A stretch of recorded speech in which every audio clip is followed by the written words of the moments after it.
Halo Tribuners, selamat siang. Anda sedang menyaksikan live update Tribun News edisi Jumat 31 Desember 2021. Siang ini akan kami sajikan informasi teraktual dan menarik yang akan dilaporkan secara langsung oleh reporter kami di lapangan. Bersama saya Diamita, inilah live update selengkapnya. Kita menuju kabar pertama dari Jawa Tengah. Ribuan supporter Persis Solo turun ke jalan setelah Persis Solo memastikan menjadi juara Liga 2 musim 2021 pada Kamis 30 Desember kemarin. Jalanan kota Solo pun sempat menjadi lautan manusia pada malam kemarin. Supporter berkonvoy dengan sepeda motor membunyikan suara knalpot mereka keras-keras. Informasi lengkapnya akan disampaikan rekan Christine Intan, jurnalis Tribun Solo yang kini sudah bergabung bersama kami di sana. Halo rekan Christine. Iya, dia. Christine, bisa Anda informasikan bagaimana kronologi dan juga suasana saat konvoi kemarin?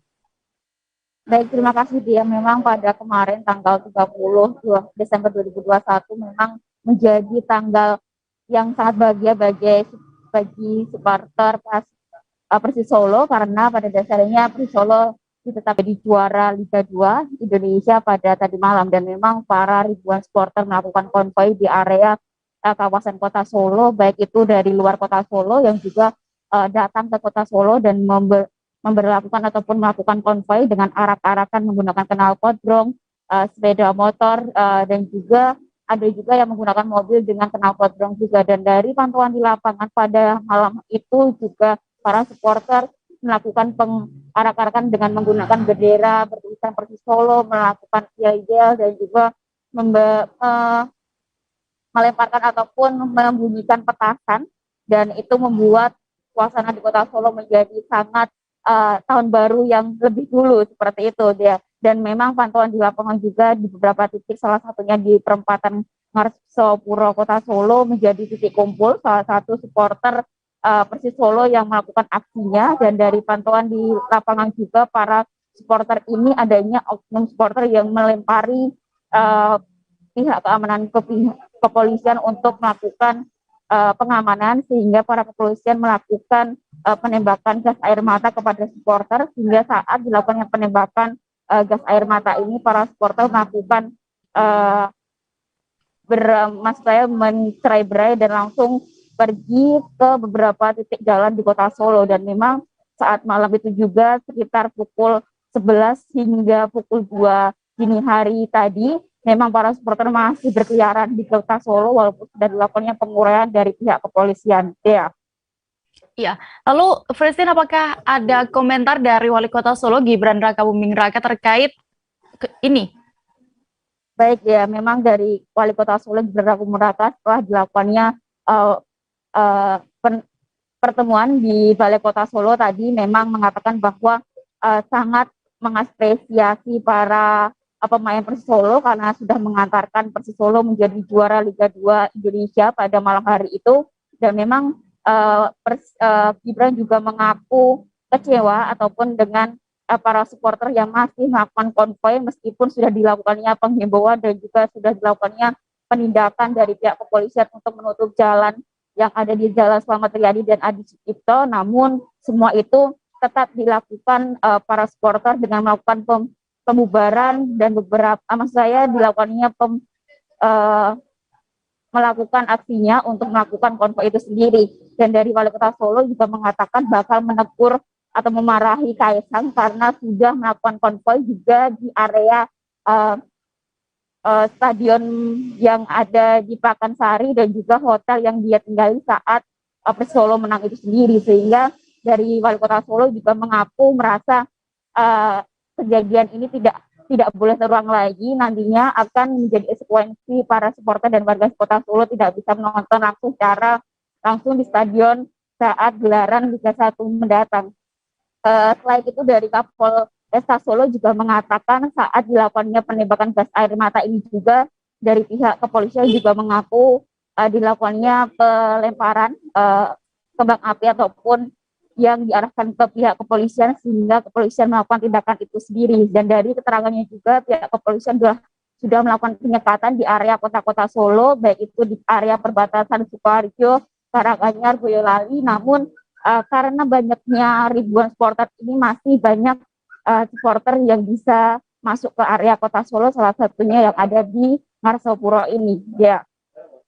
Baik, terima kasih rekan Christine. Dan berikut Tribuners kami tampilkan keterangan dari Kombes Pol Ade Safri Simanjuntak selaku Kapolresta Solo terkait kejadian kemarin. Selengkapnya.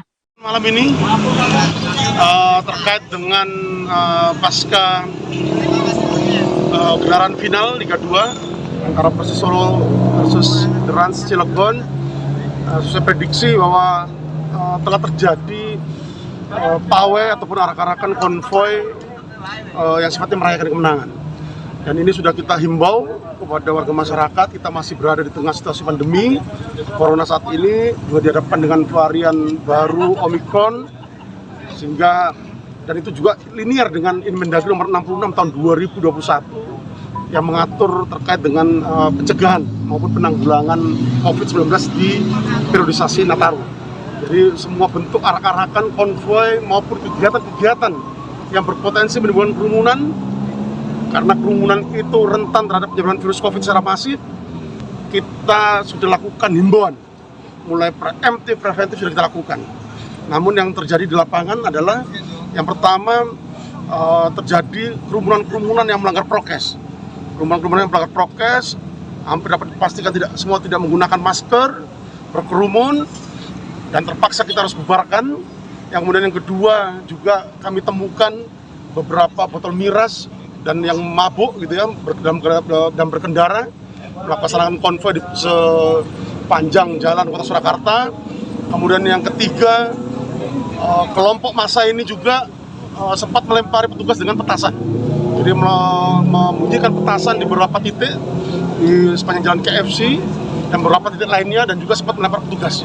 Kemudian yang keempat, juga kelompok gerombolan massa ini juga merobohkan separator jalan yang dipasang di sepanjang jalan Sahabat Priyadi, sehingga kita lakukan penindakan terhadap pelanggaran lalu lintas yang terjadi. Kita bergeser ke Semarang. Satu di antara gedung di Rumah Sakit Karyadi Kota Semarang terbakar pada Kamis 30 Desember malam kemarin. Gedung tersebut merupakan Wisma Kasuari yang tepat berseberangan dengan gedung Polrestabes Kota Semarang. Sejumlah saksi menyebut mendengar suara ledakan sebelum gedung rumah sakit tersebut terbakar.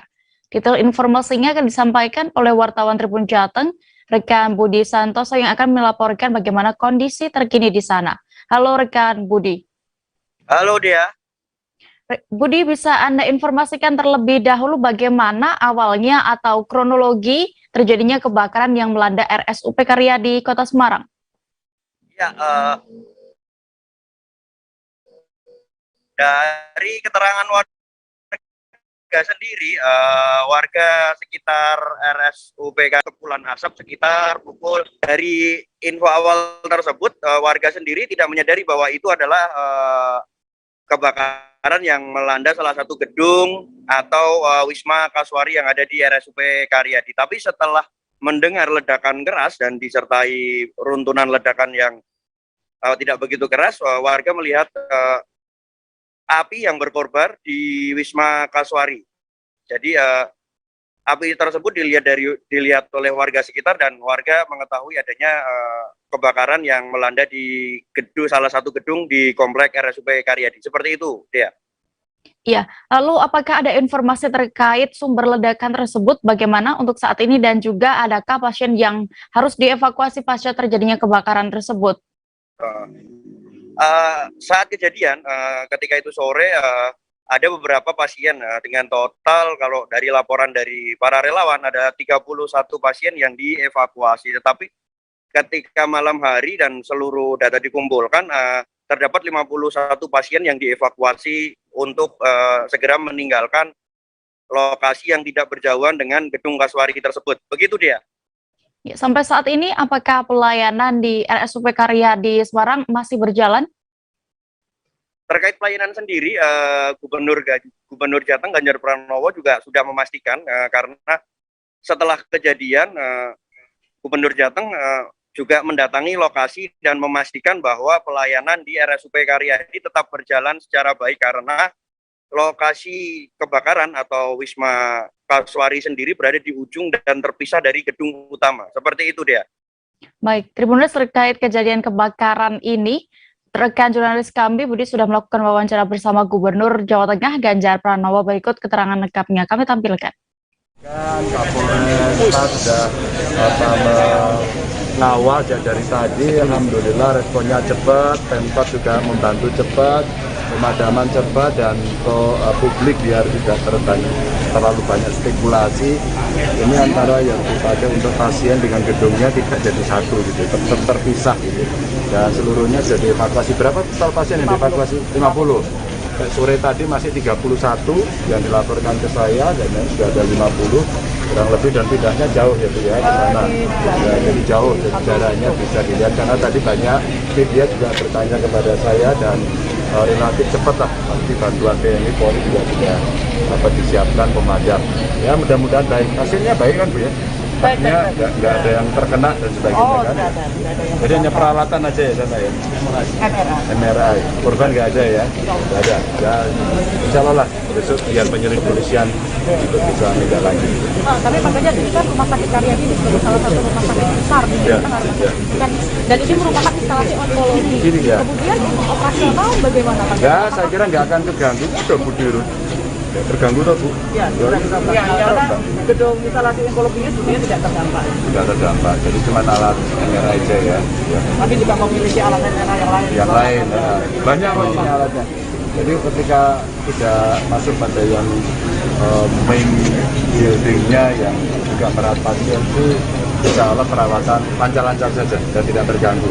Karena tadi juga ada pertanyaan serupa, apakah perawatan terganggu? Tidak. Hari-hari masih terus menjalankan ini dengan baik. Kita support nanti. Ya. Tim Satgas Penanganan COVID-19 di Kota Pekanbaru Riau akan mengantisipasi kerumunan selama momen malam pergantian tahun. Ada sejumlah titik kerumunan yang menjadi perhatian. Satu di antaranya fokusnya adalah penutupan ruang terbuka hijau atau RTH di Kota Pekanbaru. Bagaimana sistem pengamanan pergantian tahun baru di Pekanbaru?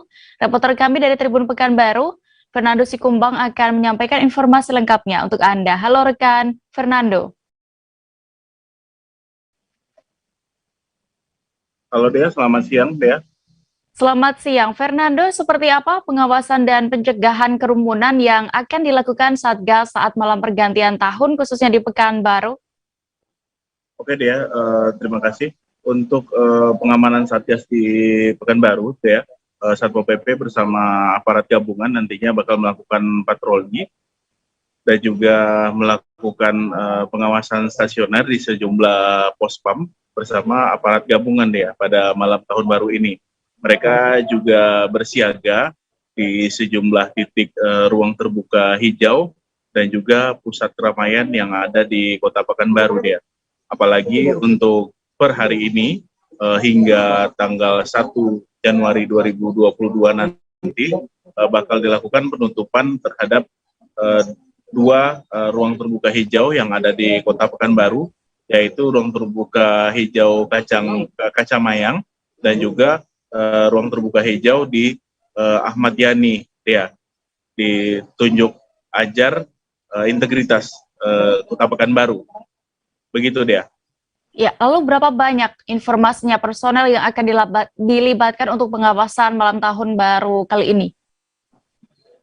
Oke deh, untuk jumlah personel sendiri, Satpol PP Pekanbaru bersama aparat gabungan nantinya total jumlah pasukan yang bakal melakukan pengawasan terhadap malam tahun baru nantinya di Kota Pekanbaru untuk saat ini tercatat ada sekitar 200 orang personel dia. Mereka adalah gabungan dari Satpol PP, kepolisian, dan unsur TNI dia. Begitu juga, dan juga sejumlah instansi terkait ikut serta dalam upaya pengamanan tersebut dia. Dan sampai saat ini jumlah personel Satpol PP sendiri yang bakal terlibat dalam upaya pengamanan dan pengawasan selama malam tahun baru ini jumlahnya mencapai 120 orang dia. Mereka tersebar juga di sejumlah gereja dan juga menyebar di sejumlah pusat keramaian dan juga tempat-tempat yang berpotensi kerumunan seperti di tempat hiburan, di kafe, restoran, dan juga hotel nantinya, Dea. mereka melakukan pengawasan di sejumlah titik tersebut sebagai upaya antisipasi terhadap kerumunan pada malam tahun baru. Karena dikhawatirkan pada malam tahun baru ini terjadi kerumunan di sejumlah pusat keramaian dan juga titik-titik ruang terbuka di Kota Pekanbaru. Begitu, Dea. Apakah ada nantinya sanksi bagi masyarakat yang melanggar dan juga imbauan dari wali kota, Fernando? Oke, Dea, bagi masyarakat nantinya memang bagi tim Satgas nantinya menyasar para pelanggar prokes, Dea. Jadi mereka tidak cuma menyasar secara personal, tapi juga untuk pengelola tempat keramaian dan pusat hiburan, begitu juga pengelola hotel, bisa terancam sanksi nantinya bila kedapatan melakukan pelanggaran protokol kesehatan, Dea. Apalagi pemerintah kota sendiri sudah memiliki perda yang mengatur tentang sanksi bagi para pelanggar protokol kesehatan yang ada di Kota Pekanbaru, Dea. Sanksinya tersebut bisa sanksi berupa denda dan juga berupa sanksi kerja sosial untuk beraksi membersihkan ruang-ruang publik, Dea. Dan sanksi tersebut nantinya diberikan setelah petugas dari tim justisi dari aparat gabungan nantinya mereka bakal melakukan penindakan terlebih dahulu terhadap para pelanggar, kemudian nanti para pelanggar tersebut akan menjalani sidang tipiring nantinya. Bila memang terbukti bersalah, mereka harus membayarkan denda, namun bila hanya sanksi ringan nantinya mereka hanya mendapat teguran tertulis dan juga teguran lisan, Dea. Sedangkan sanksi berat nantinya berupa denda yang bisa mencapai ratusan ribu, Dea. Begitu, Dea, informasinya. Baik, Tribuners, berikut sudah ada wawancara rekan Fernando bersama Kepala Satpol PP Kota Pekanbaru, Iwan Simatupang. Selengkapnya kami tampilkan. Untuk mengantisipasinya tentu kita akan lakukan pengawasan, ya. Dalam hal ini Satpol PP yang tergabung dengan Satgas COVID-19 Kota Pekanbaru akan berkoordinasi dengan seluruh stakeholder, baik itu Polresta Pekanbaru, Kodim 0301 akan melakukan pengawasan. Sebagaimana instruksi Wali Kota nomor 56 itu, kita akan melakukan penutupan di tempat ruang terbuka hijau atau taman kota, ya. Itu sudah akan kita lakukan nanti, terhitung dari tanggal 31 akan kita tutup ruang terbuka hijau taman ini sampai tanggal 1 Januari. Nah, oleh karena itu kita menghimbau kepada masyarakat agar tidak melakukan kegiatan kerumunan, baik itu di lokasi-lokasi yang akan kita tutup ini maupun di tempat-tempat lainnya. Yang kedua, kita akan melakukan proses pengawasan di lokasi-lokasi yang berpotensi terjadinya kerumunan. Contoh misalnya kafe, restoran, ya. Kemudian juga nanti pusat-pusat perbelanjaan. Dan kita juga menghimbau kepada seluruh pelaku-pelaku usaha agar disiplin dalam penerapan protokol kesehatannya. Termasuk juga nanti di lokasi-lokasi lain yang berpotensi terjadinya kerumunan, baik itu tempat hiburan maupun tempat-tempat wisata. Kita akan himbau kepada para pelaku-pelaku usaha tersebut. Dan kita akan bersama-sama dengan Polresta, Kodim, ya, kita tim ini akan melakukan pengawasan kegiatan hunting dan gakum nanti di dalam rangka perayaan tahun baru 2022 tersebut. Nanti berapa personil, Bang, kita kerahkan? Personil kita ada kurang lebih nanti sekitar 120-an orang bergabung dengan tim dari Polresta, dari Kodim, kurang lebih mungkin ada hampir sekitar 200 lah, seperti itu. Kita beralih ke Kalimantan Timur. Tim patroli cyber anti prostitusi online Polsek Samarinda Kota kembali berhasil meringkus 3 pelaku prostitusi melalui aplikasi berbasis online. Bahkan dalam pengungkapan kali ini, untuk pertama kalinya jajaran Polsek Samarinda Kota berhasil mengamankan seorang wanita pria atau waria. Waria itu berinisial KM, berusia 19 tahun, asal Kota Makassar, yang tengah menunggu pelanggannya di kota tepian. Kabar selengkapnya akan disampaikan wartawan dari Tribun Kaltim, ada Rita Lavenia yang kini sudah terhubung bersama kami. Halo rekan Rita. Ya, halo Dea dan Tribuners. Ya, rekan Rita, bisa Anda informasikan untuk lebih detail kapan, di mana, dan juga bagaimana tim cyber Polsek Samarinda Kota ini bisa meringkus para pelaku prostitusi? Oke, siap ya. Nah, untuk diketahui dulu ya, Polsek Samarinda Kota ini sudah membentuk tim patroli cyber anti prostitusi online sejak November 2021. Dan untuk ketiga pelaku ini diamankan pada Selasa 28 Desember 2021 lalu. Dan para pelaku ini diantaranya berinisial KM 19 tahun, seorang waria, AL perempuan 27 tahun, dan NH perempuan 25 tahun. Nah, dan untuk mengungkap ini, para petugas berpura-pura menjadi calon pelanggan yang akan menggunakan jasa para pelaku ini. Dan saat disepakati bertemu di suatu hotel, mereka akhirnya diringkus saat itu juga. Nah, untuk KM dan NH ini diringkus di suatu guest house di dekat daerah Kelurahan Pelabuhan Samarinda Kota, dan untuk AL sendiri di sebuah hotel yang ada juga di kawasan pelabuhan tersebut. Dea dan Tribuners. Iya, lalu apakah sudah diketahui alasan mereka atau para pelaku sampai nekat melakukan prostitusi online? Ya, seperti biasa, motif mereka adalah karena tuntutan ekonomi. Seperti KM 19 tahun yang waria ini, dia awalnya merupakan seorang karyawan di sebuah salon kecantikan di daerah Makassar, Sulawesi Selatan. Tetapi karena kita tahu saat pandemi terjadi PPKM ya, pembatasan kegiatan, jadinya banyak salon juga yang akhirnya harus tutup, dan pengurangan karyawan termasuk si KM ini akhirnya sejak 1 tahun atau awal 2021 dia akhirnya menjadi seorang waria yang melayani pria-pria hidung belang. Nah, dan untuk NH sendiri juga merupakan mantan karyawan sebuah mall di daerah Kutai Kartanegara, karena dia merupakan salah satu seorang ibu, satu anak, akhirnya dia nekat untuk menjual diri karena tidak ada pekerjaan dan sulitnya mendapatkan pekerjaan. Seperti itu, Dea dan Tribuners. Ya, lalu Rita, langkah seperti apa yang diambil Polsek Samarinda Kota ke depannya untuk meminimalisir praktik prostitusi online di wilayah hukumnya?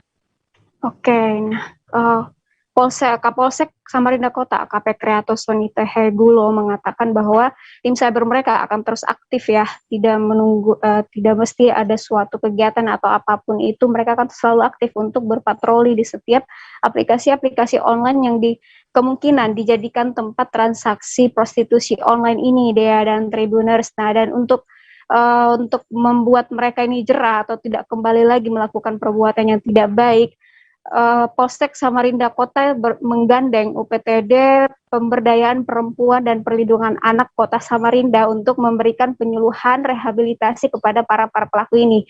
Jadi Kapolsek Samarinda Kota mengatakan bahwa mereka tidak hanya ingin memproses secara hukum tanpa memberi kesempatan kepada para pelaku untuk berubah ke jalan yang lebih baik lagi, Dea dan Tribuners. Demikian. Baik, terima kasih rekan Rita Lavenia untuk laporan Anda dari Samarinda, Kalimantan Timur. Selamat bertugas kembali. Pemerintahan Gubernur Sulawesi Utara Oli Dondo Kambe dan Wagub Stephen Kando melakukan mutasi pejabat Pemprov Sulawesi Utara. Wagub Stephen Kando pun melakukan pelantikan dan pengambilan sumpah atau janji ratusan pejabat pengawas atau eselon 4 di Aula Mapalus kantor gubernur. Adapun prosesi pengambilan sumpah atau janji ini langsung didampingi rohaniawan secara langsung maupun virtual lewat video conference. Selengkapnya akan disampaikan rekan Rio Nur, jurnalis Tribun Manado yang kini sudah bergabung bersama kami. Halo rekan Rio. Ya, halo rekan Dea. Rekan Rio, bisa Anda informasikan apa yang melatar belakangi sehingga dilakukan mutasi ratusan PNS ini? Ya, latar belakang dilakukan mutasi jabatan atau yang lebih akrab disebut dengan rolling pejabat. Memang mutasi ini merupakan sebuah keharusan dalam organisasi, sesuatu yang lumrah dilakukan dalam jangka waktu tertentu, termasuk juga di lingkungan pemerintahan daerah, dalam hal ini pemerintah provinsi. Gubernur Sulawesi Dono Kambe sendiri baru saja memasuki periode kedua dalam masa pemerintahannya setelah melewati periode pertama. Di periode kedua ini dibutuhkan tim yang kuat sehingga rolling mutasi jabatan itu diperlukan untuk membentuk tim ini. Demikian. Mengapa memilih waktu akhir tahun seperti ini? Apakah diketahui alasannya? Sebenarnya pemilihan waktu di akhir tahun ini ruling ini sebenarnya sudah digodok sejak Agustus 2021, di mana waktu itu merupakan waktu di mana sesuai aturan Gubernur kami bisa melakukan mutasi, karena sesuai aturan 6 bulan sudah dilantik sebagai kepala daerah, baru kepala daerah yang bersangkutan bisa melakukan mutasi. Nah, momen ini juga bertepatan dengan tahun depan dibutuhkan semangat dan tenaga baru, sehingga dibutuhkan tim yang kuat akan dilakukan mutasi, apalagi dalam jangka periode kedua ini sesuai aturan pemerintah, kepala daerah hanya efektif pemerintah selama sekitar 3 tahun, karena dari 2021 hingga 2024, karena 2024 akan pilkada serentak kembali. Dalam jangka waktu 3 tahun ini butuh tim yang kuat karena harus menjalani untuk memenuhi misi-misi dan program yang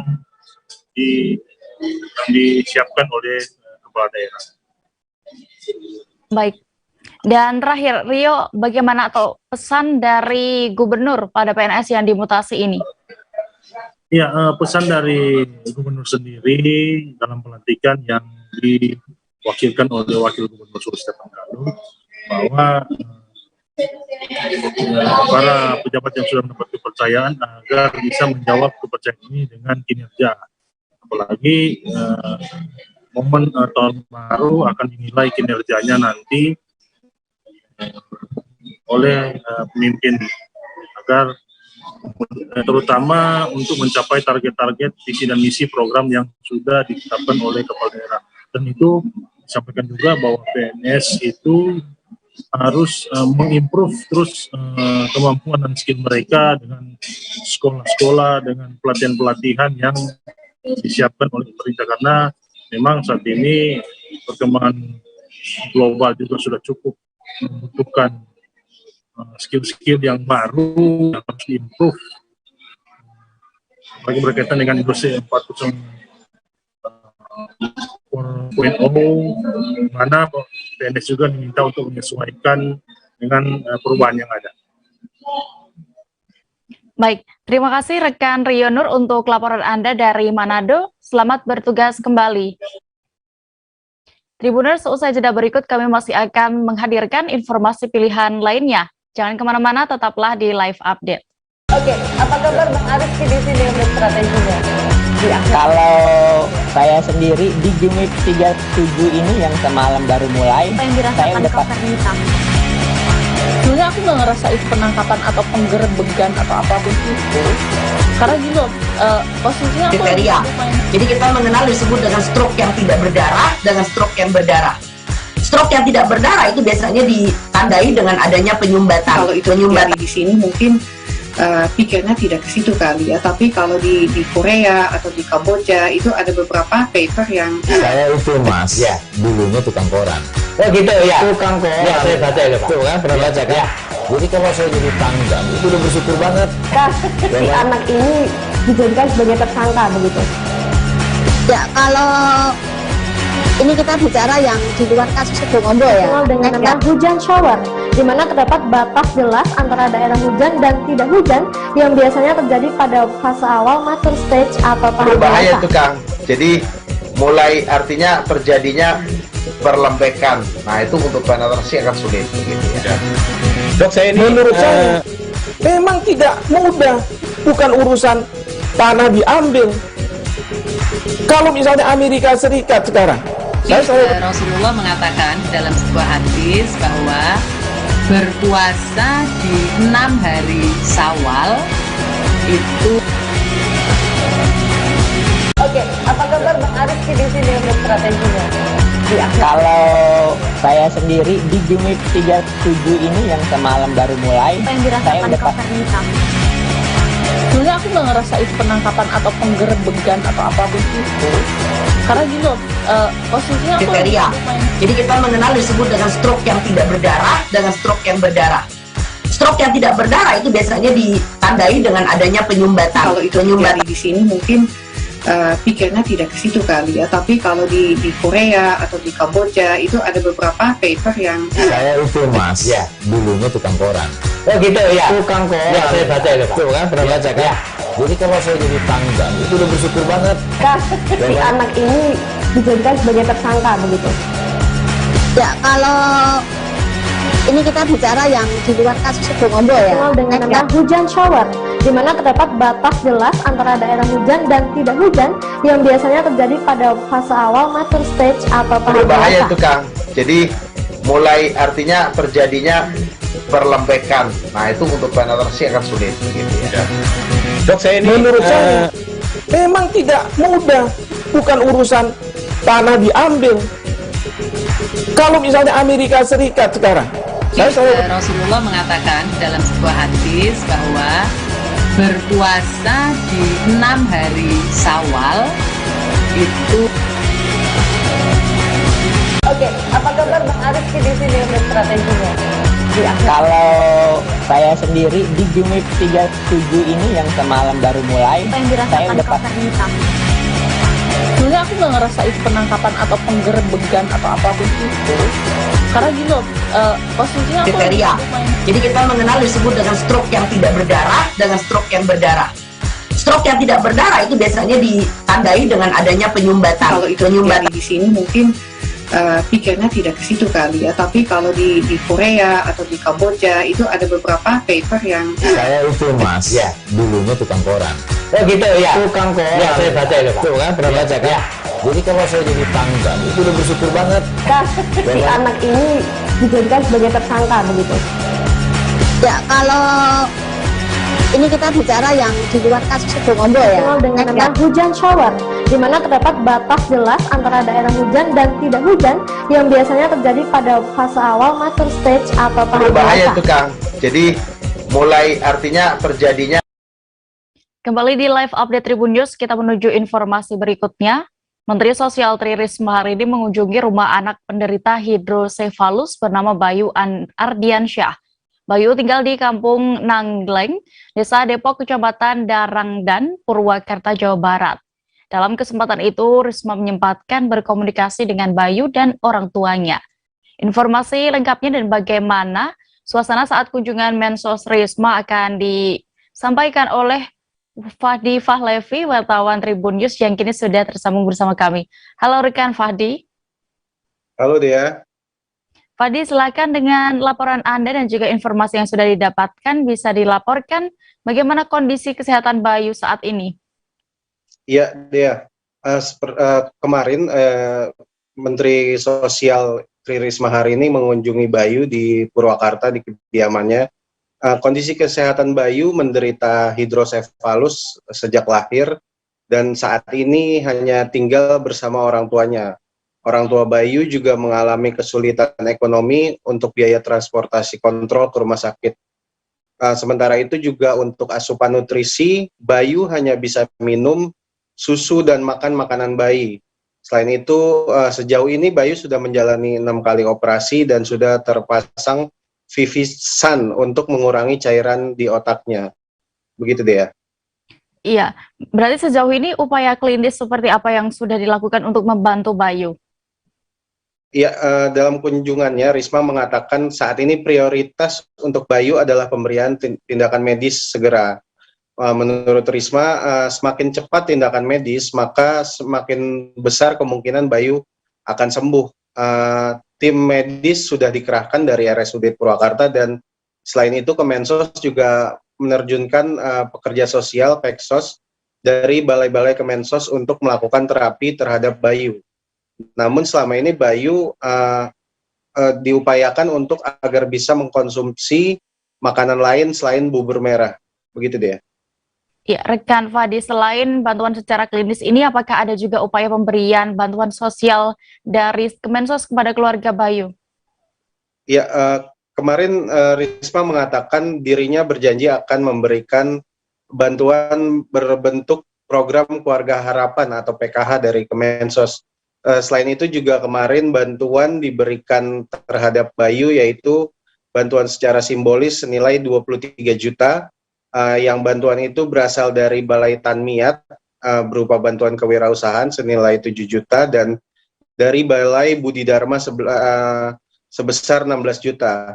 Selain itu juga ada bantuan lain yang diberikan dari Kemensos, yaitu berupa popok, susu, bahan makanan, perlengkapan untuk Bayu, hingga paket wirausaha untuk orang tua Bayu. Demikian dia. Baik, Tribuners, terkait kunjungan Menteri Sosial kali ini, rekan Bayu sudah mewawancarai langsung bersama Menteri Sosial Tri Risma hari ini. Berikut kami tampilkan selengkapnya. Yang memang harus kita bantu gitu. Nah, saya memang kenapa? Karena kita berharap dengan kita bisa cepat nangani ini, insya Allah kita bisa menolong Bayu lebih cepat, karena kecepatan itu dibutuhkan untuk nangani supaya dia tidak semakin parah gitu. Nah,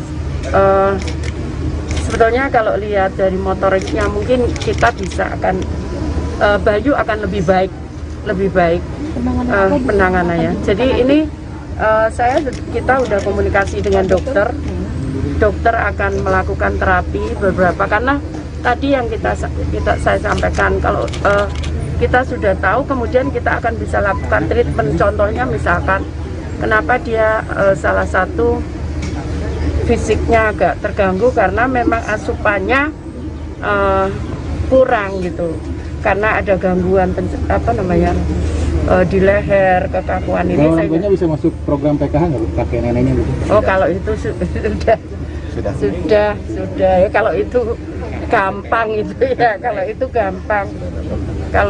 gampang saya bisa bantu gitu. Tapi yang paling penting adalah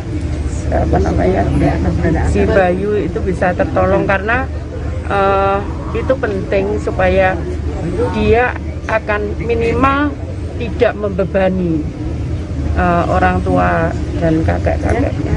Gitu ya. Oke. Ada lagi? Bu, dengan umur segini apakah tindakannya dipercepat apa gimana, Bu, dengan umur Bayu? Ini udah dilakukan itu. Sudah, dokternya ada di sini. Dilakukan pengobatannya, Bu, ya? Iya, langsung kita ikuti juga perkembangannya. Kick-off pendistribusian vaksinasi anak usia 6 hingga 11 tahun akhirnya digelar di Kabupaten Majalengka pada Kamis 30 Desember 2021 kemarin. Kegiatan itu digelar di Gedung Gor Galuh, Pakuan, di Kecamatan Raja Galuh dengan menyasar para murid SD di sekitar gedung tersebut. Kegiatan juga dihadiri langsung oleh Bupati Majalengka dan Danrem 063 SGJ Cirebon Kolonel Infanteri Elkines Valiando Dewangga sekaligus membuka pelaksanaan vaksinasi tersebut. Detail informasinya akan disampaikan oleh rekan Eki Yulianto, jurnalis Tribun Cirebon yang kini sudah bergabung bersama kami. Halo rekan Eki. Halo rekan Dea. Bisa Anda sampaikan bagaimana kegiatan kick-off vaksinasi bagi anak usia 6 hingga 11 tahun itu? Ya, baik Dea, terima kasih sebelumnya. Pemerintah Kabupaten Majalengka, dalam hal ini Dinas Kesehatan Majalengka, secara resmi melaksanakan kick-off vaksinasi bagi anak usia 6 hingga 11 tahun. Dalam pelaksanaannya, kegiatan tersebut berjalan lancar, yang mana ratusan anak berhasil disuntik vaksin jenis Sinovac. Pantauan saya kemarin di lapangan secara langsung, satu persatu anak usia 6 sampai 11 tahun tersebut yang sudah terdata dan memenuhi syarat menjalani vaksinasi. Mereka didampingi oleh para orang tua maupun gurunya masing-masing. Pantauan saya juga tak sedikit dari mereka tampak merasa takut ya, hingga ada yang menangis saat tim vaksinator mulai menunjukkan jarum suntik untuk ditancapkan ke lengan para anak tersebut. Nah, di hari pertama kemarin ini ada sekitar 600 anak yang divaksin dan target 117.000 anak di Majalengka yang akan mendapatkan vaksinasi. Dea. Eki, pendistribusian vaksin ini pastinya juga berbeda ya dengan dewasa. Pasti ada trik khusus yang dilakukan Pemkab ataupun dari Satgas yang melakukan vaksinasi ini. Bagaimana bisa Anda jelaskan? Ya, ada cara tersendiri ya yang dilakukan oleh pemerintah Kabupaten Majalengka, dalam hal ini Dinas Kesehatan Majalengka, untuk mendorong para anak tersebut ikut vaksin. Para tim vaksinator menyediakan puluhan kado berupa makanan ringan yang dibungkus plastik dengan aksen gambar kartun. Nah, dengan demikian para anak yang merasa takut diiming-imingi untuk mendapatkan hadiah jika sudah divaksin. Nah, hal itu merupakan trik jitu ya, yang mana akhirnya para anak yang tadinya takut karena diiming-imingi dengan kado, mereka akhirnya dapat disuntik vaksin. Ya. Kapan target pendistribusian vaksinasi untuk anak ini selesai, Eki? Ya, menurut Sekretaris Dinas Kesehatan dan Bupati Majalengka bahwa target pendistribusian vaksinasi ke anak usia 6 hingga 11 tahun akan selesai pada bulan Februari tahun 2022 mendatang ya, di mana ada sekitar 117.000 anak akan mendapatkan vaksin. Nantinya secara teknis, tim vaksinator akan datang langsung ke sekolah-sekolah dan akan langsung melakukan vaksin kepada anak yang memenuhi syarat.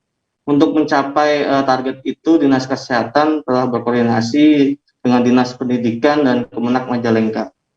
Dea. Ya, lalu sampai hari ini, sejauh ini sudah berapa berarti cakupan vaksinasi di Kabupaten Majalengka? Ya baik, Dea, di Kabupaten Majalengka, menurut data harian yang diterima hingga hari ini, bahwa cakupan vaksinasi sudah mencapai 71% untuk dosis pertama. Sementara untuk dosis kedua sebesar 51%, artinya sudah sekitar 1.284.523 dosis vaksin yang disalurkan kepada masyarakat. Demikian ya. Baik, Tribuners, terkait kegiatan vaksinasi untuk anak ini, rekan Eki sudah melakukan wawancara bersama Bupati Majalengka karena Sobahi. Berikut kami tampilkan liputan lengkapnya. Berkaitan dengan pelaksanaan perdana kick-off pelajar 6-11. Ya, hari ini kami kedatangan kehadiran orang tua kami dari Danrem ya. Luar biasa dalam segala kesibukan beliau sangat perhatian pada Majalengka, dan kebetulan hari ini pun kita dimulai kick off ya, untuk vaksinasi anak usia 6-11. Saya memprediksi lebih mudah ini mempredisinya karena anak itu ada di lokasi di lembaga. Tadi 667 sekolah akan menjadi sasaran target. Yang sekecil nanti kita gabungkan di kompleks, begitu lebih mudah lagi sehingga tim vaksinator tidak begitu membagi lokasi gitu. Kemudian 6.000 ada di pesantren. Kita sudah kerjasama dengan para alim ulama untuk mempermudah, memfasilitasi. Bocah kelas 6 SD jatuh ke Sungai Sardan, tepatnya di Buntu Buaya, Kabupaten Toraja Utara pada Kamis 30 Desember 2021 kemarin. Informasi yang diperoleh, bocah tersebut bernama Yokal. Saat ini proses pencarian Yokal diketahui masih terus berlangsung. Untuk mengetahui lebih detailnya dan bagaimana informasi terkininya, sudah bergabung bersama kami rekan Tommy Pasero, jurnalis dari Tribun Timur yang akan menyampaikan laporan lengkapnya. Halo rekan Tommy. Halo Dea. Silakan, dari pantauan Anda, bagaimana perkembangan pencarian bocah yang jatuh ke sungai tersebut? Baik Dea dan Tribuners, kami laporkan bahwa pencarian terhadap Yokal, bocah kelas 6 SD yang jatuh ke sungai dan dinyatakan hilang di sekitar sungai di Buntu Buaya, Kabupaten Toraja Utara ini masih terus berlangsung. Jadi pencarian terhadap Yokal sudah dilakukan warga sejak Kamis malam kemarin. Pencarian dilakukan setelah beberapa jam. Yokal dilaporkan oleh ibunya hilang, tepatnya sekitar pukul 19.15 WITA. Namun pencarian pada Kamis malam kemarin belum membuahkan hasil, sehingga pada Jumat pagi tadi proses mirisnya dalam proses pencarian ini warga hanya menggunakan alat sederhana.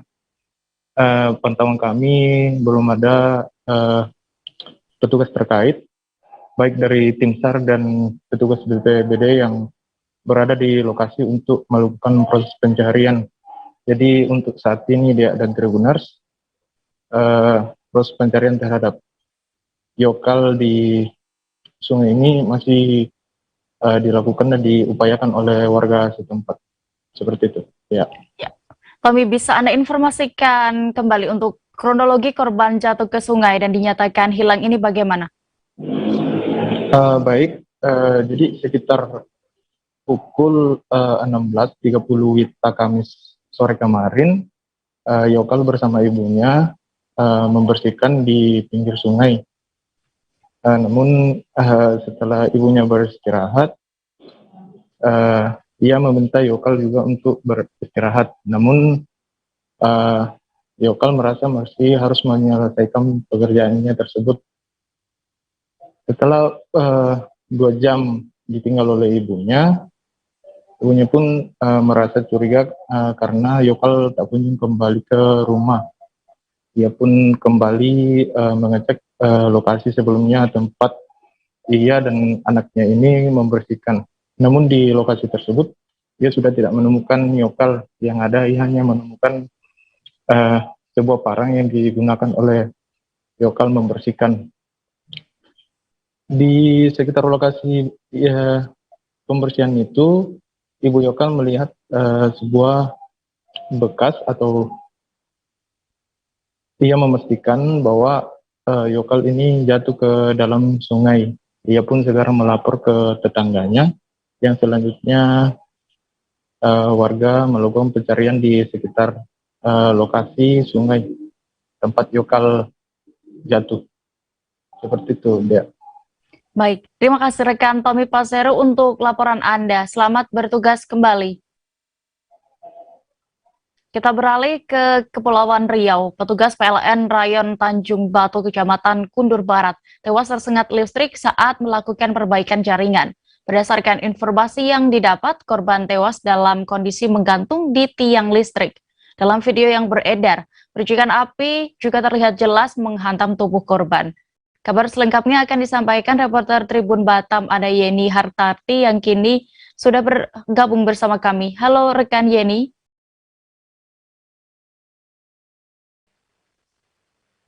Halo Dea.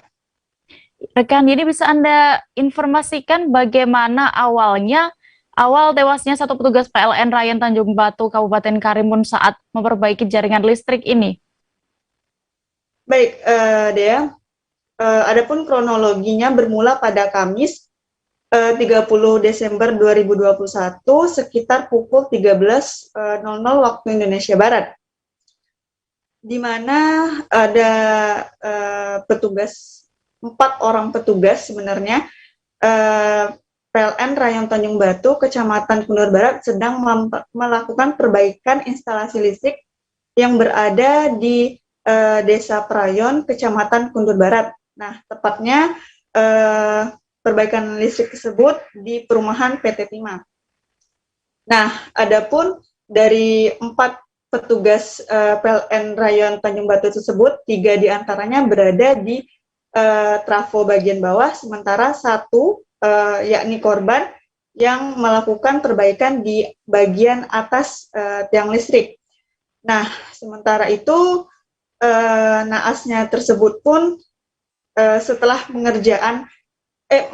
dalam pengerjaan korban langsung tersengat listrik dengan tegangan tinggi dan langsung saja korban jatuh dan meninggal di tempat dalam keadaan menggantung. Seperti itu, Dia. Apakah dalam pengerjaan instalasi kelistrikan tersebut di lokasi itu dalam keadaan hidup? Nah, baik. Adapun instalasi listrik atau trafo dalam pengerjaan yang dilakukan korban atau petugas PLN Rayon Tanjung Batu tersebut sudah dalam keadaan padam. Namun malangnya pria berinisial W tersebut tetap meninggal akibat tegangan listrik tersebut. Dia. Iya, terkait hal ini, bagaimana safety yang digunakan petugas PLN tersebut? Apakah sudah sesuai kondisinya saat tewas ini? Bisa Anda ceritakan, Yeni? Baik, dari simulasi yang dilakukan pihak Satreskrim Polres Karimun, di mana safety yang dilakukan masih dalam penyelidikan lebih lanjut. Apakah itu merupakan kelalaian atau seperti apa dia? Ya, baik. Lalu bagaimana untuk kondisi korban yang tewas tersengat ini? Baik, adapun kondisi korban saat sedang melakukan perbaikan instalasi kelistrikan tersebut, langsung meninggal di tempat dengan meninggalkan luka bakar di beberapa bagian tubuh, diantaranya itu punggung, kemudian tangannya, serta hingga terlihat bagian tulang belulang korban. Seperti itu dia. Baik, terima kasih rekan Yeni. Dan berikut Tribuners, kami tampilkan hasil wawancara jurnalis kami bersama Kasat Reskrim Polres Karimun, AKP Arsyad Riyandi, terkait insiden ini selengkapnya. Saya sampaikan bahwa kemarin kami langsung turun ke TKP, kami langsung melakukan olah TKP dan memeriksa dan menginterogasi beberapa saksi-saksi yang ada di lokasi. Kami juga sudah melakukan simulasi untuk bagaimana sih kejadian awal bisa terjadinya laka ataupun kejadian orang tersengat listrik di gardu PLN yang ada di Rayon, tepatnya di perumahan PT Timah.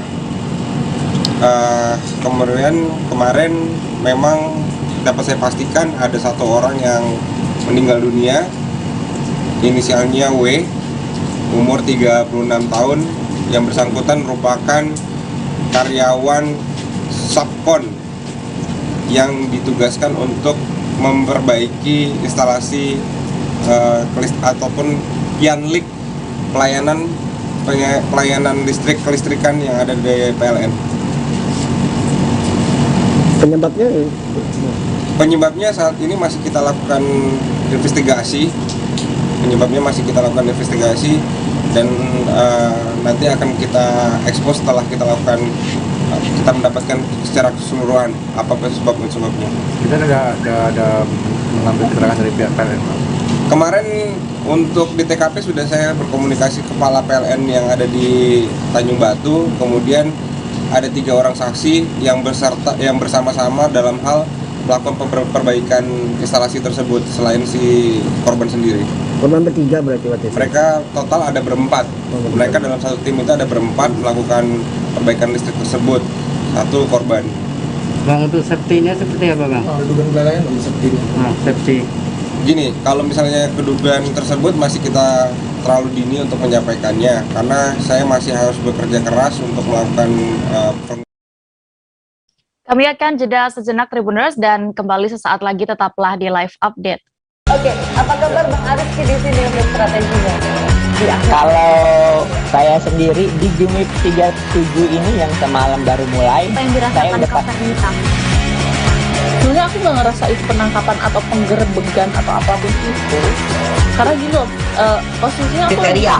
Jadi kita mengenal disebut dengan stroke yang tidak berdarah dengan stroke yang berdarah. Stroke yang tidak berdarah itu biasanya ditandai dengan adanya penyumbatan. Kalau itu terjadi di sini mungkin pikirnya tidak ke situ kali ya, tapi kalau di Korea atau di Kamboja itu ada beberapa paper yang saya itu mas, ya dulunya tukang koran. Oh gitu ya, tukang koran. Ya saya baca itu Pak. Tuh kan pernah baca kan? Jadi kalau saya jadi tanggal itu udah bersyukur banget. Si anak ini dijadikan sebagai tersangka begitu. Ya, kalau ini kita bicara yang di luar kasus Sebongombo ya, dengan nama hujan shower, di mana terdapat batas jelas antara daerah hujan dan tidak hujan yang biasanya terjadi pada fase awal master stage atau tahap berbahaya itu Kang. Jadi mulai artinya terjadinya perlembekan. Nah itu untuk penetrasi akan sulit. Gitu, ya. Dok, saya ini menurut saya memang tidak mudah, bukan urusan tanah diambil. Kalau misalnya Amerika Serikat sekarang, Rasulullah mengatakan dalam sebuah hadis bahwa berpuasa di 6 hari Syawal itu. Oke, apa kabar Bang Arif di sini strateginya? Kalau saya sendiri di Gimik 37 ini yang semalam baru mulai, saya udah sebenarnya aku nggak ngerasa itu penangkapan atau penggerebegan atau apapun itu, karena gini loh, posisinya aku kriteria. Jadi kita mengenal disebut dengan stroke yang tidak berdarah dengan stroke yang berdarah. Stroke yang tidak berdarah itu biasanya ditandai dengan adanya penyumbatan. Kalau itu terjadi di sini mungkin pikirnya tidak ke situ kali ya, tapi kalau di Korea atau di Kamboja itu ada beberapa paper yang saya itu mas, ya dulunya tukang koran. Oh gitu ya, tukang koran. Ya saya baca ya Pak. Tuh kan pernah baca kan? Ya. Jadi kalau saya jadi tanggal itu udah bersyukur banget. Si anak ini dijadikan sebagai tersangka begitu. Ya kalau ini kita bicara yang di luar kasus Situbondo ya, dengan nama hujan shower, di mana terdapat batas jelas antara daerah hujan dan tidak hujan yang biasanya terjadi pada fase awal mature stage atau tahap berbahaya itu Kang. Jadi mulai artinya terjadinya perlembekan. Nah itu untuk penetrasi akan sulit gitu ya. Dok saya ini menurut saya memang tidak mudah, bukan urusan tanah diambil. Kalau misalnya Amerika Serikat sekarang, Rasulullah mengatakan dalam sebuah hadis bahwa berpuasa di 6 hari Syawal itu. Oke, apa kabar Bang Arief di sini untuk strateginya? Kalau saya sendiri di Gimik 37 ini yang semalam baru mulai, saya udah sebenarnya aku nggak ngerasa itu penangkapan atau penggerebegan atau apapun itu, karena gini loh, posisinya aku kriteria. Jadi kita mengenal disebut dengan stroke yang tidak berdarah dengan stroke yang berdarah. Stroke yang tidak berdarah itu biasanya ditandai dengan adanya penyumbatan. Kalau itu terjadi di sini mungkin pikirnya tidak ke situ kali ya, tapi kalau di Korea atau di Kamboja itu ada beberapa paper yang saya itu mas, ya dulunya tukang koran. Oh gitu ya, tukang koran. Ya saya baca ya Pak. Tuh kan pernah baca kan? Ya. Jadi kalau saya jadi tanggal itu udah bersyukur banget. Si anak ini dijadikan sebagai tersangka begitu. Ya kalau ini kita bicara yang di luar kasus Situbondo ya, dengan nama hujan shower, di mana terdapat batas jelas antara daerah hujan dan tidak hujan yang biasanya terjadi pada fase awal mature stage atau tahap berbahaya itu Kang. Jadi mulai artinya terjadinya perlembekan. Nah itu untuk penetrasi akan sulit gitu ya. Dok saya ini menurut saya memang tidak mudah, bukan urusan tanah diambil. Kalau misalnya Amerika Serikat sekarang, Rasulullah mengatakan dalam sebuah hadis bahwa berpuasa di 6 hari Syawal itu. Oke, apa kabar Bang Arief di sini untuk strateginya? Kalau saya sendiri di Gimik 37 ini yang semalam baru mulai, saya udah sebenarnya aku nggak ngerasa itu penangkapan atau penggerebegan atau apapun itu, karena gini loh, posisinya aku kriteria. Jadi kita mengenal disebut dengan stroke yang tidak berdarah dengan stroke yang berdarah. Stroke yang tidak berdarah itu biasanya ditandai dengan adanya penyumbatan. Kalau itu terjadi di sini mungkin Kembali di live update, kita menuju informasi berikutnya di Provinsi Banten. Diduga hendak tawuran, 6 remaja asal Kecamatan Serang dari geng motor basis komplek Gria Lopang atau Baskom harus berurusan dengan polisi. Dari tangan mereka, polisi mengamankan sejumlah senjata tajam. Polisi menyebut para remaja itu bahkan memiliki kode dan sandi khusus untuk melancarkan aksi tawuran. Informasi lengkapnya akan disampaikan reporter Tribun Banten, ada Milda Niati yang kini sudah bergabung bersama kami. Halo rekan Milda. Halo rekan Dea dan Tribuners, ya selamat siang. Selamat siang rekan Milda, bisa Anda informasikan bagaimana awalnya geng tersebut ketahuan atau kepergok akan melakukan tawuran? Ya, diberitakan sebelumnya bahwasanya berdasarkan informasi dari Kapolres Serang Kota, AKBP Maruli Ahiles Hutapea, bahwasanya kedua geng motor tersebut mereka janjian melalui direct message.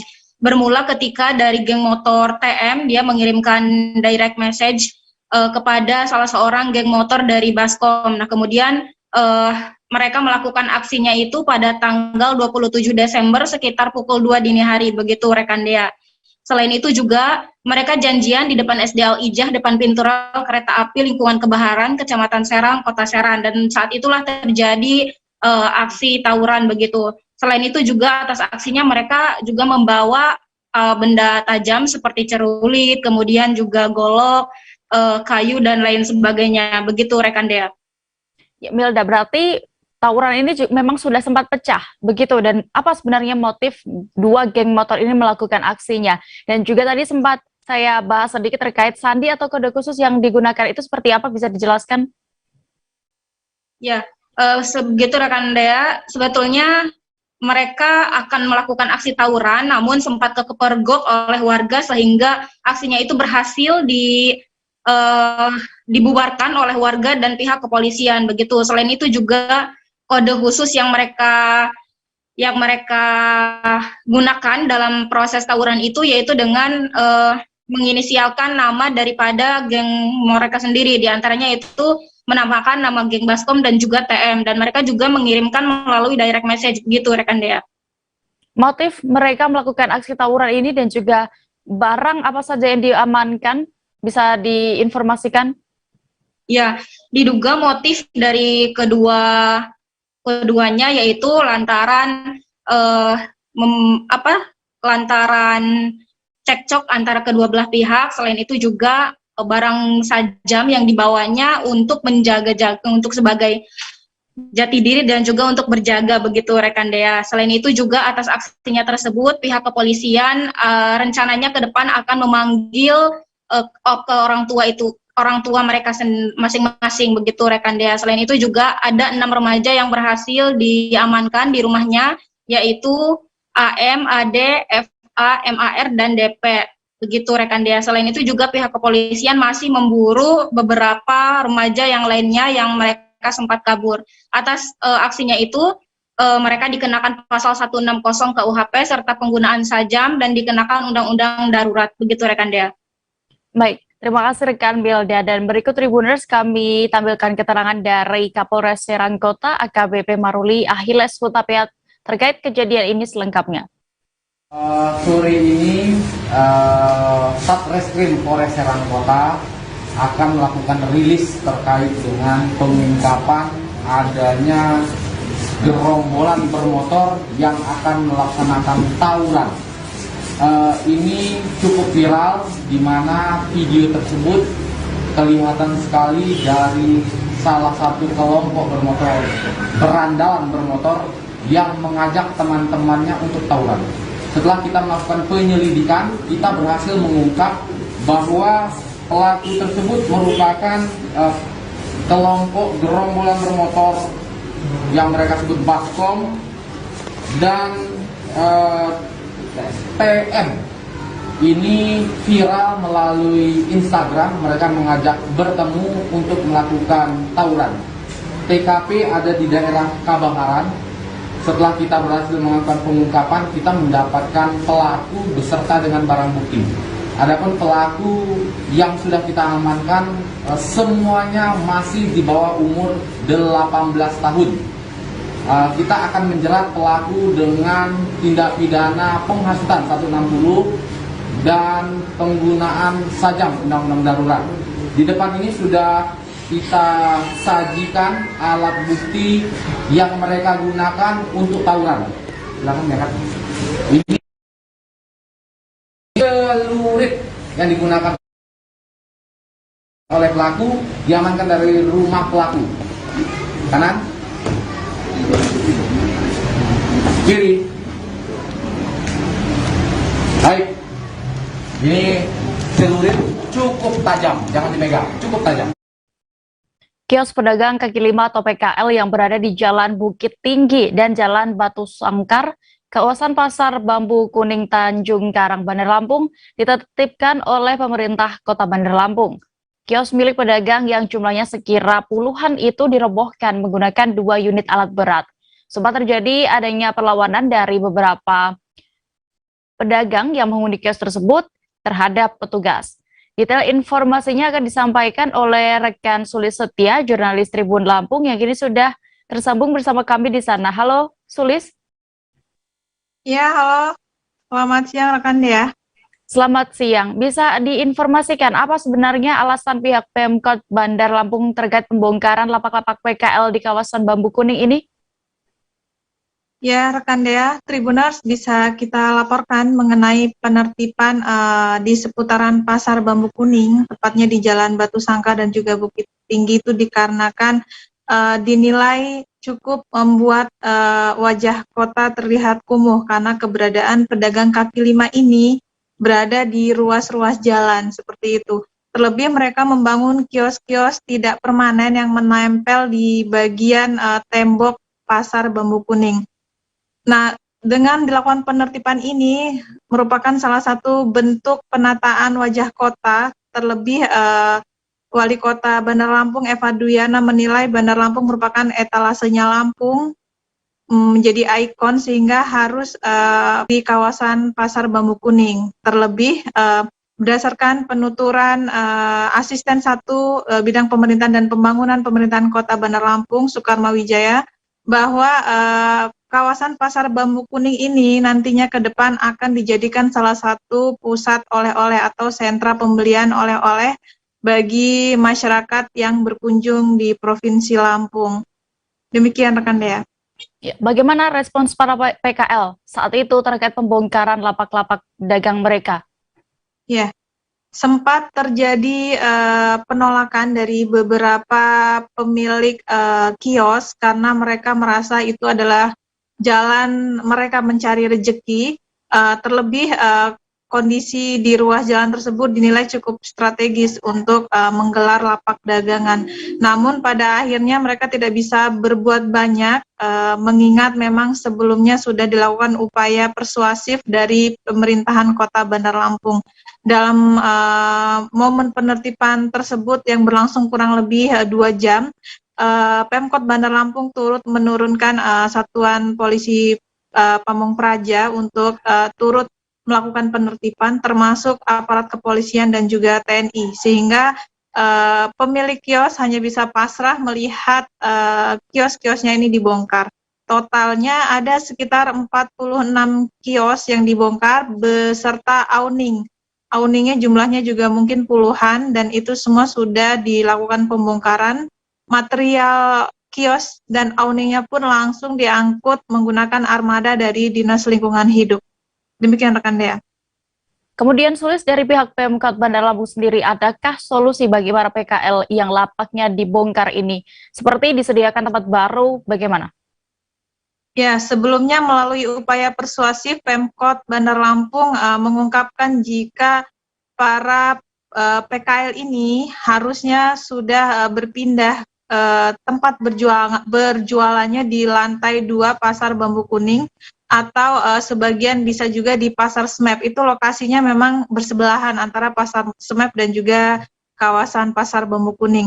Namun memang pemilik kios ini terlihat masih kekeh untuk berjualan di kios-kios yang dibangunnya, hingga akhirnya terjadi penertiban dan pembongkaran paksa oleh pemerintah Kota Bandar Lampung. Nah, ini setelah dilakukan pembongkaran ini, Pemkot Bandar Lampung menjamin para pemilik lapak ini akan mendapatkan tempat baru di lantai 2 Pasar Bambu Kuning, dan itu digratiskan untuk biaya retribusi selama 6 bulan ke depan sebagai bentuk perhatian pemerintahan kota terhadap para pedagang kaki lima di seputaran kawasan tersebut. Demikian rekan Dea. Baik, terima kasih rekan Sulis Setia untuk laporan Anda dari Bandar Lampung. Selamat bertugas kembali. Kita beralih ke Jawa Timur. Menteri Perhubungan Budi Karyasmadi melepas ekspor tahap pertama gerbong barang jenis kontainer flat top wagon ke Selandia Baru dari PT Industri Kereta Api atau PT Inka Madiun pada hari ini Jumat 31 Desember 2021. PT Inka akan mengekspor kontainer flat top wagon secara bertahap. Pada gelombang pertama ini, PT Inka mengirimkan 2 unit gerbong barang ke Kiwi Rail dari jumlah total 262 gerbong. Untuk mengetahui lebih detailnya, reporter Tribun Jatim Sofyan Chandra akan menyampaikan informasi lengkapnya. Halo rekan Chandra. Halo, selamat siang rekan Dea. Halo, selamat siang Tribuner. Ya, selamat siang Chandra, bisa dijelaskan kenapa baru dikirim 2 gerbong saja. Terkait tadi juga sempat disebutkan bahwa ini memang ada 200-an gerbong sebenarnya. Iya, rekan Tia, benar sekali. Hari ini Menteri Perhubungan Budi Karya Sumadi melepas ekspor tahap pertama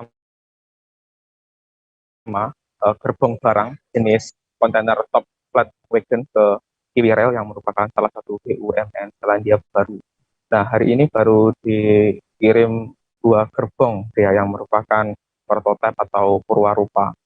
2 purwarupa ini sudah lulus uji statistik yang dilakukan oleh 2 konsultan, satu dari Sukovindo dan yang lain dari Australia.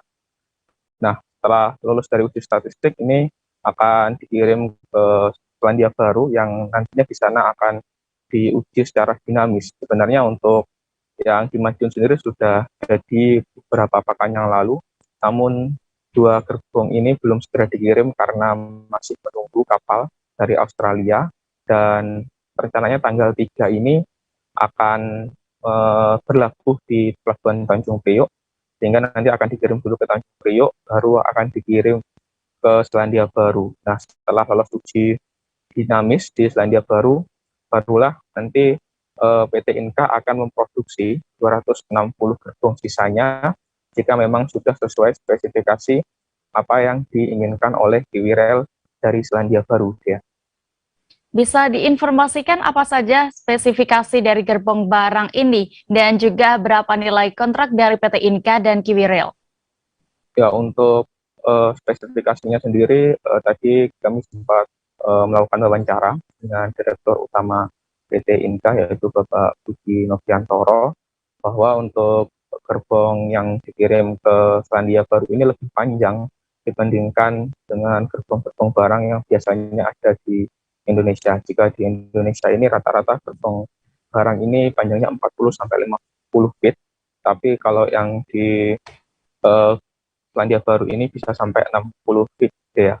Nah, selain itu, selain lebih panjang juga ada spesifikasi tertentu yang dirancang oleh maksudnya oleh Kiwi Rail yang diserahkan ke PT Inka dan harus memenuhi statistik tersebut. Salah satunya bisa memuat barang yang berkekuatan sangat berat ya. Untuk nilai kontraknya sendiri, Bapak Budi Noviantoro enggan menjelaskan karena mungkin merupakan rahasia antara kedua perusahaan dan cukup sensitif, sehingga Bapak Budi Noviantoro enggan untuk menjelaskan berapa nilai kontrak yang disepakati antara Kiwi Rail dengan PT Inka. Baik, Chandra, terakhir terkait hal ini Menhub Budi Karya Sumadi juga langsung melihat proses ekspor ini, pelepasan ini, bagaimana, apa pesan yang ia sampaikan kepada jajaran direksi PT Inka? Ya, tadi Bapak Menhub, Bapak Budi Karya Sumadi berpesan kepada PT Inka agar menjaga kualitas dari setiap produksi PT Inka, karena kalau Bapak Budi Karya Sumadi melihat ini merupakan suatu terobosan yang besar. PT Inka berhasil memenangkan tender di Selandia Baru, mengingat Selandia Baru ini negara yang maju. Terlebih lagi dalam tender ini PT Inka berhasil mengalahkan salah satu PT dari negara Cina, sehingga dengan ini bisa diartikan produksi PT Inka ini mempunyai kualitas tinggi dengan harga yang bersaing ya. Untuk itu Bapak Budi Karya Sumadi meminta PT Inka menjaga kualitasnya agar bisa memperlebar lagi pasar ekspor ke luar negeri. Tadi Pak Budi Sumadi juga sempat melihat bus listrik yang diproduksi PT Inka, dan rencananya bus listrik tersebut akan digunakan pada pertemuan G20 di Bali, karena melihat bus listrik tersebut juga sudah sangat modern dan patut untuk disuguhkan kepada para tamu saat G20 di Bali nanti. Baik, dan berikut kami tampilkan keterangan dari Menteri Perhubungan Budi Karya Sumadi terkait hal ini selengkapnya. Yang berkaitan dengan desa. Nah, semua itu secara kolaboratif dilaksanakan.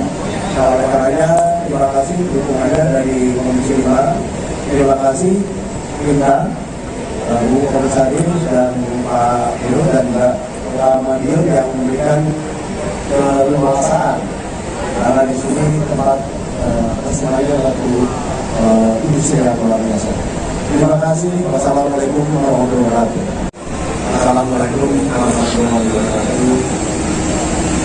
Rekan media yang saya banggakan, tentu sebagai bangsa Indonesia kita gembira dan bangga bahwa putra-putra bangsa sudah mampu menghadirkan produk ekspor yang memiliki nilai strategis dan nilai ekonomis yang tinggi, yaitu ekspor dari kereta barang ke New Zealand adalah negara maju, ya. Jadi kalau kita dapat menembus pasar negara itu, dipastikan bahwa kualitas dan harga kita bersaing. Nah, oleh karenanya saya selaku Menteri Perdagangan mendukung kegiatan ini dan melakukan dengan lebih profesional dan berdaya saing, karena selain kereta api juga membuat bis listrik yang akan kita gunakan pada G20, membuat juga river container yang kita akan gunakan untuk tol laut dari Indonesia bagian timur. Semuanya ini adalah satu barang-barang yang produktif, yang memberikan dukungan. Kita bergeser ke Madura. Seorang istri kepergok berduaan bersama pria lain di dalam kamar rumahnya di Dusun Bandaran 2, Desa Bandaran, Kecamatan Telanakan, Pamekasan. Karena tak terima, sang suami bersama ayah mertua dan iparnya pun menganiaya terduga selingkuhan berinisial MM. MM dikabarkan meninggal dunia akibat dikeroyok. Bagaimana kronologi kejadiannya akan dilaporkan rekan jurnalis Tribun Madura, ada Kuswanto Ferdinand yang kini sudah bergabung bersama kami di sana. Halo rekan Kuswanto. Halo, selamat siang rekan Dea. Bersama dengan saya Kuswanto Ferdinand, reporter tribunmadura.com di Kabupaten Pamekasan. Baik, selamat siang. Bisa diinformasikan Kuswanto siapa saja yang menganiaya korban hingga meninggal dunia? Baik, berdasarkan hasil wawancara yang sudah saya lakukan terhadap dengan Kapolres Pamekasan, yang menganiaya korban ini ada sekitar 4 orang. Yang pertama yaitu J. J ini merupakan suami dari YH, istri yang kepergok berduaan dengan pria lain di dalam kamarnya. Selain itu juga kakak kandung J dan mertua J, dan satu lagi ada teman dari J. Jadi 4 orang yang mengeroyok si korban ini di dalam rumah J. Saat itu istri J kedapatan berduaan dengan pria lain di dalam kamar yang masih dalam keadaan memakai sarung. Nah, saat itu pula si J langsung memanggil orang tuanya dan juga kakak kandungnya untuk menyaksikan langsung terjadinya perselingkuhan yang telah dilakukan oleh adik mereka dan juga anaknya. Nah, saat itu juga J bersama rekan-rekannya dan juga bersama dengan mertua dan juga kakak kandung dari istri J langsung mengeroyok korban di lokasi kejadian. Begitu rekan Dea. Iya, rekan Kuswanto, apakah ada informasi saat ditemukan istri itu berduaan dengan pria lain di kamar sedang apa? Oke, saat itu J sedang pulang ya dari melaut. Kebetulan rumah J dengan laut yang saat J mencari ikan sangat berdekatan, bisa berteren dengan bertapa pesisir. Nah, saat J sudah pulang ke rumahnya, ia terkejut ketika mendapati istrinya berduaan dengan pria lain, dan saat itu keduanya sedang kedapatan saat tidur bersama, dan posisinya si istri sedang memakai sarung. Begitu rekan Dea. Iya. Lalu berapa ancaman hukuman yang dikenai terhadap ketiga pelaku ini? Kemarin berdasarkan hasil wawancara yang sudah dilakukan dengan Kasat Reskrim Polres Pamekasan, dari ketiga pelaku ini yang sudah diamankan dikenai pasal 112 perihal dengan pembunuhan, yaitu dengan ancaman 15 tahun penjara. Namun ada satu pelaku lagi yang sedang diburu, yaitu berinisial M, yang sedang diburu oleh Satreskrim Polres Pamekasan karena kabur. Begitu rekan Dea. Kemarin juga sejumlah barang bukti diamankan seperti bakliak yang digunakan J saat memukul si korban, dan juga ada sejumlah barang bukti lain yang juga diamankan kemarin. Nah, berdasarkan pengakuan dari 3 tersangka, J ini sebelumnya ketika dia dianiaya di lokasi masih belum meninggal.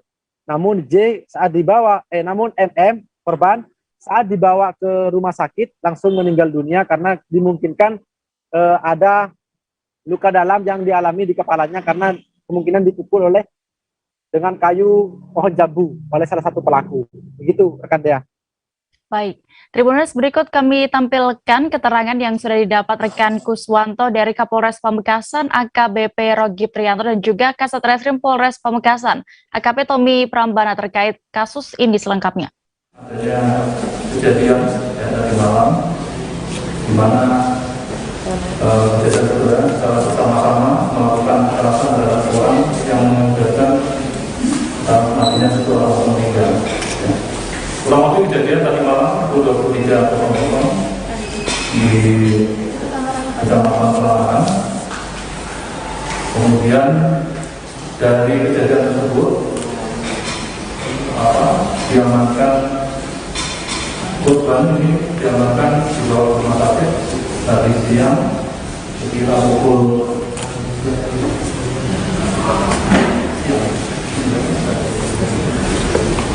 pukul 10.00 hari pagi meninggal. Dari kejadian tersebut, di mana korban yaitu berinisial M saat ini sudah di latar pemakaman. Kemudian kita juga akan mengamankan beberapa tersangka, di mana inisial JA, ada 3 tersangka yang sudah diamankan, ada yang 4 tapi 1 DPO.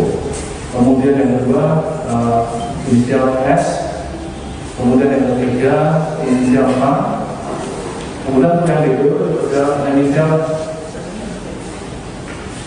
JI, ya. JI. Saat ini tersangka atau barang bukti yang sudah kita amankan ini sudah disebut Pakia, ya. Pacak. Kalau bahasa Madura pacak. Ya, ini Pakia. Milik korban, milik pelaku. Ini milik pelaku. Ya, milik pelaku. Motifnya kan dengan kejadian secara bersama-sama kekerasan terhadap orang yang meninggalkan meninggal dunia. Jadi tadi pelaku utama yaitu si J ini tadi pulang bekerja dan juga ketika dia kembali ke rumahnya dia mendapati istrinya bersama dengan korban. Nah, jadi ini adalah rumahnya si J. Ketika dia melihat dari istrinya dari korban itu tadi, atau korban itu berada di dalam kamarnya dan sedang menggunakan sarung saja di sana, dia langsung memanggil tiga pelaku lainnya di sana, dan juga seketika itu langsung melakukan penganiayaan terhadap korban. Nah, di mana di sini peran dari masing-masing tersangka itu, di mana si J ini itu selain menggunakan tangan kosong juga menggunakan sandal kayu ini dipukulkan kepada kepala korban. Selanjutnya begitu juga dengan tersangka S tadi, yaitu selain menggunakan tangan kosong, nah dia menurut keterangan itu menggunakan alat yang tidak diingatnya. Jadi seketika menggunakan alat sana, dia langsung memukulkan ke kepala korban. Selanjutnya untuk si A itu menggunakan alat berupa kayu pohon yang di sekitar TKP untuk melakukan penganiayaan, dan juga dilanjutkan dengan melakukan penganiayaan tersebut secara bergantian. Jadi seketika itu langsung melakukan secara bergantian kepada korban, sehingga korban tidak sadarkan diri dan juga sempat. Informasi berikutnya datang dari Sumatera Barat. Libur akhir tahun menjadi momentum yang tepat untuk dihabiskan bersama keluarga tercinta. Pantai Ketaping menjadi salah satu destinasi yang tepat untuk menyambut pergantian tahun kali ini. Pantainya yang masih asri dan alami menyajikan pemandangan indah. Dan informasi lengkapnya dan juga bagaimana suasana di sana akan disampaikan rekan Rizka Desri, jurnalis dari Tribun Padang yang kini sudah bergabung bersama kami. Halo rekan Rizka. Halo rekan Dea, selamat siang. Selamat siang. Rizka, bisa diinformasikan untuk tepatnya lokasi pantai ini ada di mana dan juga bisa dijelaskan rute terbaik menuju pantai ini? Baik rekan dia, dapat kami sampaikan, Pantai Ketaping ini tepat berada tidak jauh dari Bandara Internasional Minangkabau. Jadi bisa diakses jika pengunjung turun dari Bandara Internasional Minangkabau. Kemudian berada di Nagari Ketaping, Kecamatan Batang Anai, Kabupaten Padang Pariaman, Sumatera Barat. Nah, rute terbaik untuk menyusuri atau menikmati keindahan Pantai Ketaping ya dengan menyusuri jalan yang menghubungkan Kota Padang dan Kota Pariaman. Jadi sebelum Bandara Internasional Minangkabau itu ada jalan di sebelah kanan dan bisa ditempuh dengan waktu 15 menit kalau dari Bandara Internasional Minangkabau, rekan dia. Kemudian juga kalau dari Kota Padang tentunya setengah jam perjalanan menggunakan roda 2 maupun roda 4, rekan dia. Ya, untuk fasilitas yang tersedia di sana apa saja? Ya, di suasana di Pantai Ketaping itu cukup asri dan nyaman ya, dan fasilitas yang disediakan cukup memadai. Di sana tuh ada pondok, warung-warung yang menjajakan, yang bisa menyuguhkan makanan dan minuman. Jadi pengunjung setelah membeli makanan atau minuman bisa duduk bersantai di pondok atau warung disediakan tersebut. Kemudian juga di Pantai Ketaping ini area parkir yang disediakan cukup luas dan saat Tribun Padang berkunjung itu tidak dipungut biaya apapun, rekan dia. Kemudian juga kamar mandi atau tempat makan dan musola aksesnya cukup dekat dengan Pantai Ketaping. Nah, musola itu bisa sangat bersih juga dan mukena pun tersedia di sana gitu. Dan di sana juga ada pepohonan rindang, jadi pengunjung bisa bersantai bersama keluarga dan cocok untuk wisata keluarga. Nah, begitu rekan dia. Iya, lalu selain itu aktivitas apa lagi yang bisa dilakukan pengunjung di sana, Rizka? Nah, selain menikmati keindahan alam di Pantai Ketaping, tentunya pengunjung bisa bermain bola kaki di pantai. Nah, saat Tribun Padang berkunjung itu ada sejumlah pemuda atau pemudi yang bermain bola kaki di bibir pantai itu, dan kemudian di sana juga ada wahana permainan anak-anak, rekan dia. Jadi para keluarga yang memiliki anak bisa mengajak anak-anaknya untuk berenang di sana gitu, dan tentunya ada pengawasan ya yang dilakukan oleh keluarga gitu. Kemudian di sana juga ada kandang kelinci. Jadi sehabis berenang keluarga bisa mengajak anaknya untuk melihat kelinci di kawasan tersebut. Nah, tentunya pada saat ini cuaca cerah adalah waktu yang tepat untuk mengunjungi Pantai Ketaping Padang Pariaman, rekan dia. Baik, terima kasih rekan Rizka untuk informasi Anda. Selamat bertugas kembali. Kita beralih ke Kalimantan Utara. Di penghujung tahun 2021, Kaltara melakukan ekspor sejumlah komoditas pertanian dengan negara tujuan, yakni Vietnam dan Malaysia pada Jumat 31 Desember hari ini. Kegiatan pelepasan ekspor ini adalah bagian dari gebiar ekspor yang dilaksanakan secara serentak di 34 provinsi se-Indonesia oleh Kementan RI dan Polri. Acara yang bertempat di gudang milik PT Trisurya Mitra Utama Tanjung Selor ini dihadiri oleh Bupati Bulungan, Syarwani dan jajarannya. Selengkapnya akan disampaikan wartawan Tribun Kaltara, ada Maulana Ilhami Faudi yang kini sudah siap dengan informasi lengkapnya. Halo rekan Faudi. Halo rekan Dea dan Tribuners. Ya, Faudi bisa diinformasikan lebih detailnya lagi apa saja komoditas yang diekspor pada acara kali ini? Baik, bahwa pada acara kali ini untuk acara gebiar ekspor yang diselenggarakan serentak di 34 provinsi se-Indonesia yang digagas oleh Kementerian Pertanian dan juga Kepolisian Republik Indonesia. Khusus untuk di Kaltara ini ada beberapa komoditas ekspor seperti lada, lalu ada kernel palm oil, ada palm oil dan juga beberapa kayu bakau untuk tujuan destinasi negara pengekspor yaitu Vietnam, Malaysia dan juga Cina. Begitu kan dia. Ya, lalu bagaimana untuk rencana ekspor di tahun 2022 selanjutnya? Ya, untuk di tahun 2022 mendatang salah satu komoditas ekspor yang menjadi rencana dari Kaltara itu adalah komoditas jagung.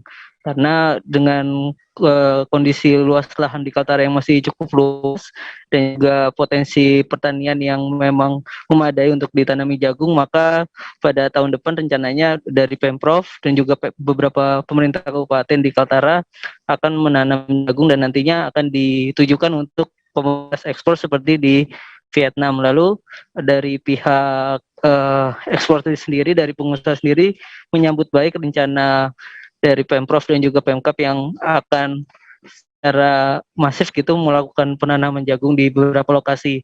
Dan nantinya dua komoditas ini yang akan menjadi andalan dari Provinsi Kaltara. Begitu, Rwandia. Ya, Faudi, adakah langkah yang sudah dilakukan atau akan nantinya dilakukan oleh Balai Karantina di Kaltara untuk mempermudah ekspor selanjutnya? Ya, memang tadi kami sempat wawancara dengan pihak Balai Karantina Tarakan yang menjadi ujung tombak atau garda terdepan dalam ekspor di Kaltara ini. Pihaknya mengaku saat ini pihak Balai Karantina Tarakan itu telah melakukan salah satu inovasi, yaitu pemeriksaan secara sistem jemput bola. Artinya pemeriksaan komoditi ekspor itu tidak lagi harus dilakukan di tiap-tiap kantor pelabuhan, tapi juga bisa dilakukan di gudang-gudang penyimpanan milik perusahaan, sehingga ini akan mempercepat jalannya laju ekspor dan juga memperlancar ekspor-ekspor dari Kaltara ke luar negeri. Gitu kan dia. Baik, Tribuners, terkait kegiatan ekspor ini, rekan Faudi sudah melakukan wawancara bersama Kepala Balai Karantina Tarakan dan juga salah satu pengusaha eksportir di sana. Berikut kami tampilkan liputan lengkapnya. Gratis tersebut, gerakan 3 kali lipat ekspor itu. Nah, karantina yang sebagai penanggung jawab. Kalau penanggung jawab satu ya barang karantina pertanian.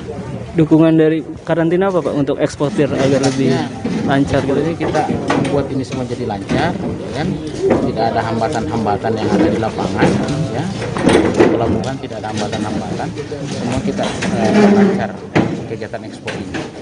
Ya, jadi kita melakukan pemeriksaan di tempat pemilik. Jadi pada saat nanti di pelabuhan sudah lancar, sudah langsung pengangkutan saja. Kalau yang dulu kan harus di pelabuhan itu ini. Kalau sekarang kita datangi, kita yang jemput bola sekarang. Nah, itulah untuk memperlancar kegiatan. Kalau yang saat ini berapa komoditas? Kalau untuk saat ini komoditasnya saya di lada, cuma nanti Januari ini start untuk jagung juga. Karena untuk saat ini kapasitas emang quantity yang memungkinkan untuk kita ekspor untuk daerah kita ya cuma lada aja. Gitu, baru lada. Cuma Januari itu nanti kita start untuk jagung. Jagung itu pun mungkin baru satu daerah yang bisa memenuhi kapasitas ekspor, karena kalau ekspor ini kan kita ada minimal ya, minimalnya itu sih paling sedikit itu 28 ton. Gitu. Berarti lada saat ini 28 ton ya yang sudah diekspor ke luar negeri? Udah banyak sih. Kalau misalnya dari tahun ke tahun sudah banyak. Cuma untuk periode ini masih sedikit kan. Kalau dari sebelum-sebelumnya kita biasa satu bulan bisa ngirim 1 sampai 5 kontainer. Satu kontainer itu isinya 28 ton. Itu dari Bulungan? Itu dari Bulungan, dari Kaltara sih ya. Dari Kaltara. Kalau negara tujuannya baru Vietnam? Negara tujuannya Vietnam sama Cina. Dua negara ya? Dua negara itu. Karena itu permintaan yang paling banyak dan terus menerus itu kontinu terus permintaannya ya. Kalau untuk jagung nanti targetnya kemana? Sama. Cina juga ya, Cina dan Vietnam. Kalau produksinya selain di Bulungan di mana nanti? Apanya ya? Maksudnya produksi jagungnya nanti apakah di Bulungan saja atau beberapa? Sementara saya utamakan yang di Bulungan dulu, yang di Kaltara dulu saya utamakan untuk ke jagungnya. Karena sekarang kan banyak program untuk penanaman jagung ya. Satu daerah aja saya sudah bisa dapat memenuhi quantity ekspornya. Kalau lokasinya di Bulungan di mana aja, di kecamatan? Lubir. Untuk saat ini yang sudah ready untuk diekspor itu daerahnya di Lubir. Itu lada aja Pak atau itu untuk jagung. Kalau lada di Mangkopadi dan Tanah Kuning. Ada di Apung, ada hampir di semua daerah Kaltara ada. Oh, itu sudah kerjasama dengan kita ya? Dari petani atau gimana? Dari petani yang langsung bawa ke saya. Oh iya. Mbak, namanya siapa Pak? Anya. Anya. Iya. Anya Geraldine.